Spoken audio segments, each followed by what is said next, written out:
दक्ष प्रजापति की सभी पुत्रियां गुणवंती थी, फिर भी दक्ष के मन में संतोष नहीं था। वे चाहते थे उनके घर में एक ऐसी पुत्री का जन्म हो जो सर्वशक्ति संपन्न हो एवं सर्वविजयिनी हो। अंततः दक्ष एक ऐसी ही पुत्री के लिए तप करने लगे। तप करते करते अधिक दिन बीत गए तो भगवती आद्या ने प्रकट होकर कहा, मैं तुम्हारे तप से प्रसन्न हूँ। तुम किस कारण तप कर रहे हो? दक्ष ने तप करने का कारण बताया तो माँ बोली, मैं स्वयं पुत्री रूप में तुम्हारे यहाँ जन्म धारण करूंगी। मेरा नाम होगा सती। मैं सती के रूप में जन्म लेकर अपनी लीलाओं का विस्तार करूंगी। फलतः भगवती आद्या ने सती रूप में दक्ष के यहाँ जन्म लिया। सती दक्ष की सभी पुत्रियों में से सबसे अलौकिक थी। सती ने बाल्यावस्था में ही कई ऐसे अलौकिक आश्चर्यचकित करने वाले कार्य कर दिखाए थे जिन्हें देखकर स्वयं दक्ष को भी विस्मय होता था। जब सती विवाह योग्य हो गई तो दक्ष को उनके लिए वर की चिंता होने लगी। उन्होंने ब्रह्मा जी से इस विषय में परामर्श किया। ब्रह्मा जी ने कहा, सती आद्या की अवतार है। आद्या आदि शक्ति और शिव आदि पुरुष है। अंततः सती के विवाह के लिए शिव ही योग्य और उचित वर है। दक्ष ने ब्रह्मा जी की बात मानकर सती का विवाह भगवान शिव के साथ कर दिया। सती कैलाश में जाकर भगवान शिव के साथ रहने लगी। भगवान शिव के दक्ष के दामाद थे, किंतु किसी वजह से दक्ष के हृदय में भगवान शिव के प्रति बैर और विरोध का भाव पैदा हो गया। एक बार देवलोक में ब्रह्मा ने धर्म के निरूपण के लिए एक सभा का आयोजन किया था। सभी बड़े बड़े देवता सभा में एकत्र हुए। भगवान शिव भी इस सभा में बैठे थे। सभा मंडल में दक्ष का आगमन हुआ। दक्ष के आगमन पर सभी देवता उठकर खड़े हो गए, पर भगवान शिव खड़े नहीं हुए। उन्होंने दक्ष को प्रणाम भी नहीं किया। फलतः दक्ष ने अपमान का अनुभव किया। केवल यही नहीं, उनके हृदय में भगवान शिव के प्रति ईर्ष्या की आग जल उठी। वे उनसे बदला लेने के लिए समय और अवसर की प्रतीक्षा करने लगे। एक बार सती और शिव कैलाश पर्वत पर बैठे हुए परस्पर वार्तालाप कर रहे थे। उसी समय आकाश मार्ग से कई विमान कनखल की ओर जाते हुए दिखाई पड़े। सती ने उन विमानों को देखकर भगवान शिव से पूछा, प्रभु, ये सभी विमान किसके हैं और कहाँ जा रहे हैं? भगवान शंकर ने उत्तर दिया, आपके पिता ने बड़े यज्ञ का आयोजन किया है। समस्त देवता और देवाग्नाएं इन विमानों में बैठकर उसी यज्ञ में सम्मिलित होने के लिए जा रहे हैं। इस पर सती ने दूसरा प्रश्न किया, क्या मेरे पिता ने आपको यज्ञ में सम्मिलित होने के लिए नहीं बुलाया? भगवान शंकर ने उत्तर दिया, आपके पिता मुझसे बैर रखते हैं, फिर वे मुझे क्यों बुलाते? मुझसे बैर रखते हैं, फिर वे मुझे क्यों बुलाने लगे? सती मन ही मन सोचने लगी। फिर बोली, यज्ञ के इस अवसर पर अवश्य मेरी सभी बहनें आएंगी। उनसे मिले हुए बहुत दिन हो गए। यदि आपकी अनुमति हो तो मैं भी अपने पिता के घर जाना चाहती हूँ। यज्ञ में सम्मिलित हो लूंगी और बहनों से भी मिलने का सुअवसर मिलेगा। भगवान शिव ने उत्तर दिया, इस समय वहां जाना उचित नहीं होगा। आपके पिता मुझसे बैर रखते हैं। हो सकता है वे आपका भी अपमान करें। बिना बुलाए किसी के घर जाना उचित नहीं होता है। इस पर सती ने प्रश्न किया, ऐसा क्यों? भगवान शिव ने उत्तर दिया, विवाहित लड़की को बिना बुलाए पिता के घर नहीं जाना चाहिए, क्योंकि विवाह हो जाने पर लड़की अपने पति की हो जाती है। पिता के घर से उसका संबंध टूट जाता है। लेकिन सती पिया जाने के लिए हठ करती रही, अपनी बात बार बार दोहराती रही। उनकी इच्छा देखकर भगवान शिव ने पिया जाने की अनुमति दे दी। उनके साथ अपना एक गण भी साथ में भेज दिया। उस गण का नाम वीरभद्र था। सती वीरभद्र के साथ अपने पिता के घर गई।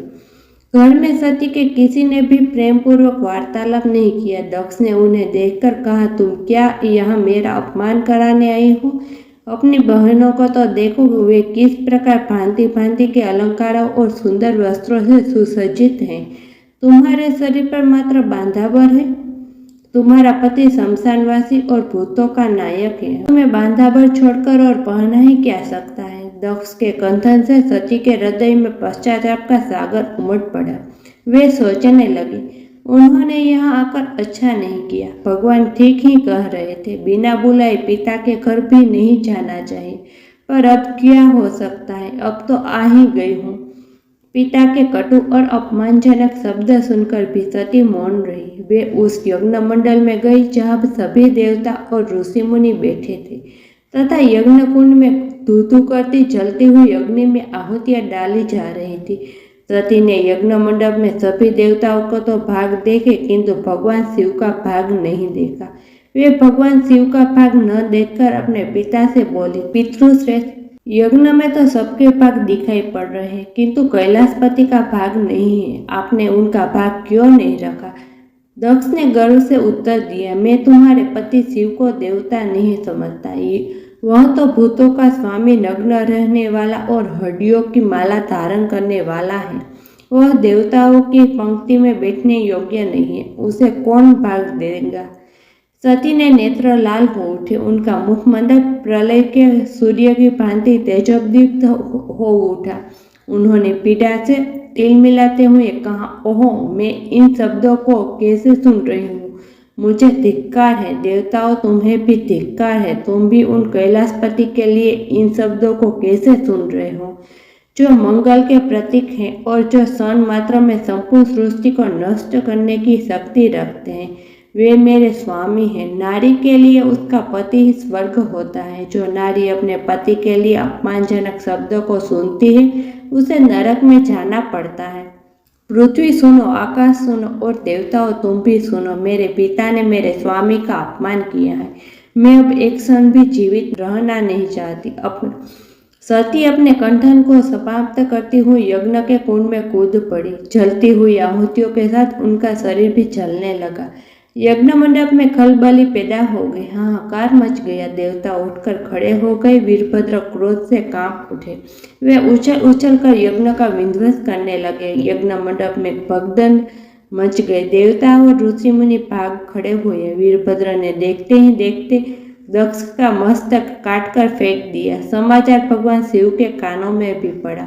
वे प्रचंड आंधी की भांति कनखल जा पहुंचे। सती के जले हुए शरीर को देखकर भगवान शिव ने अपने आप को भूल गए। सती के प्रेम और उनकी भक्ति ने शंकर के मन को व्याकुल कर दिया। उन शंकर के मन को व्याकुल कर दिया जिन्होंने काम पर भी विजय प्राप्त की थी और जो सारी सृष्टि को नष्ट करने की क्षमता रखते थे। वे सती के प्रेम में खो गए, बेसुध हो गए।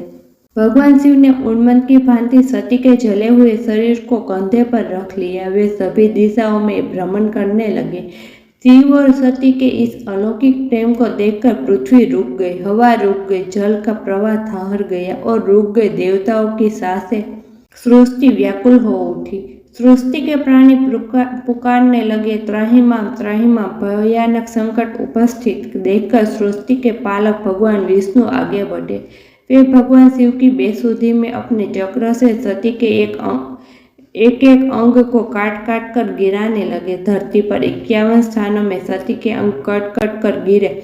जब सती के सारे अंग कट कर गिर गए तो भगवान शिव पुनः अपने आप में आए। जब वे अपने आप में आए तो पुनः सृष्टि के सारे कार्य चलने लगे। धरती पर जिन 51 स्थानों में सती के अंग कट कट कर गिरे थे, वे ही स्थान आज शक्तिपीठ माने जाते हैं। आज भी उस स्थानों में सती का पूजन होता है, उपासना होती है। धन्य था शिव और सती का प्रेम। शिव और सती के प्रेम ने उन्हें अमर और वंदनीय बना दिया। पार्वती ने रूप में जन्म।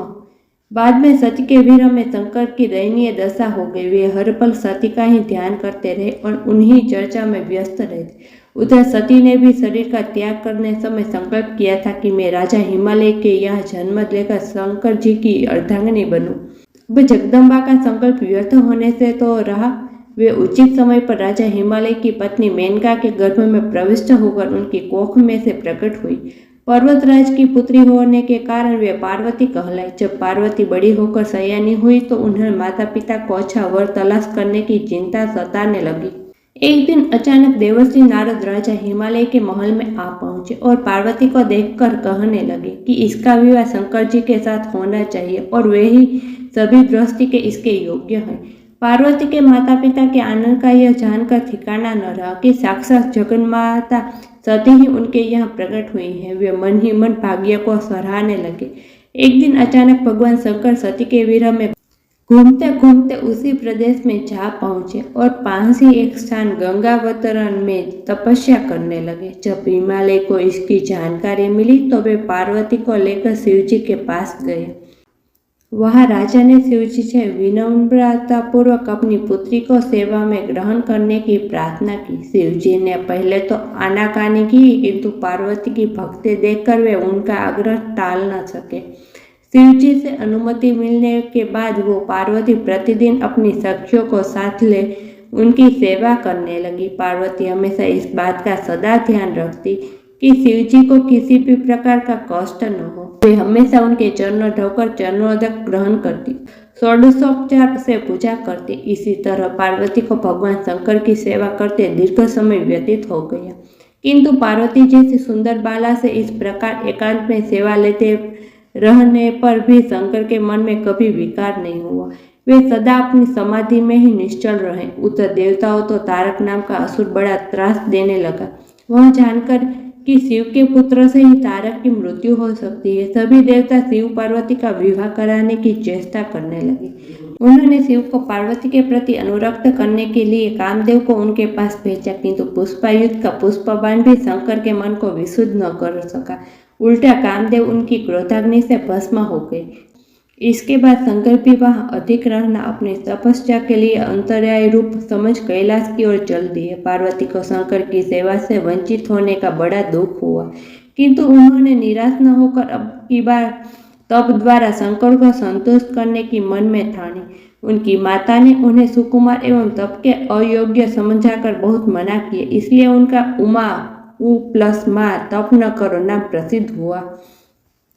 किंतु पार्वती पर इसका असर न हुआ। अपने संकल्प से वे तनिक भी विचलित नहीं हुई। वे भी घर से निकल उसी शिखर पर तपस्या करने लगी जहाँ शिवजी ने तपस्या की थी। तभी से लोग उस शिखर को गौरी शिखर कहने लगे। वहां उन्होंने पहले वर्ष फलाहार से जीवन व्यतीत किया, दूसरे वर्ष पर्ण वृक्षों के पत्ते खाकर रहने लगी और फिर तो उन्होंने पर्ण का भी त्याग कर दिया। वो इसलिए वे औपर्णा कहलाई। इस प्रकार पार्वती ने 3000 वर्ष तक तपस्या की। उनकी कठोर तपस्या को देख ऋषि मुनि भी दंग रह गए। अंत में भगवान आशुतोष का आसन हिला। उन्होंने पार्वती की परीक्षा के लिए पहले सप्तर्षियों को भेजा और पीछे स्वयं वटुवेश धारण कर पार्वती की परीक्षा के निमित्त प्रस्थान किया।